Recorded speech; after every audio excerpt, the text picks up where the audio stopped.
50 साल पहले आखिरी बार डिलिमिटेशन हुआ था।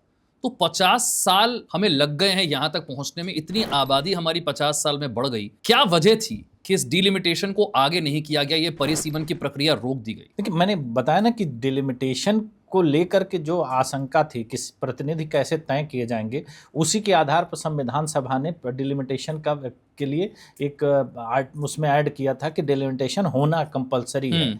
लेकिन जो लोग तत्कालीन राजनीति में थे, क्योंकि अब 20 साल का जब दौर हमारा गुजर गया, तीन लिमिटेशन हो गई, तो जो लोग सत्ता में थे उन्हीं की ये साजिश है। जो मैं बार बार कह रहा हूं कि अगर ये साजिश नहीं होती तो संविधान सभा द्वारा अपनाया गया एक संविधान को हमको रोक लगाने की आवश्यकता क्यों पड़ी।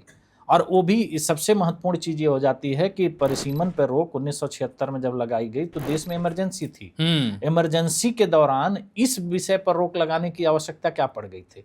और भी बहुत सारी चीजें थे इमरजेंसी के समय में, तो बहुत सारी चीजें ऐसी हुई हैं, लेकिन डिलिमिटेशन पर रोक लगाना और इमरजेंसी के दौरान लगाना, ये एक बहुत ही महत्वपूर्ण बात हो जाती है कि इसके पीछे की साजिश क्या हो सकती है। कारण क्या है कि यही बात के आधार पर डिलिमिटेशन को अपनाया गया था कि प्रतिनिधित्व जनसंख्या के आधार पर होगा।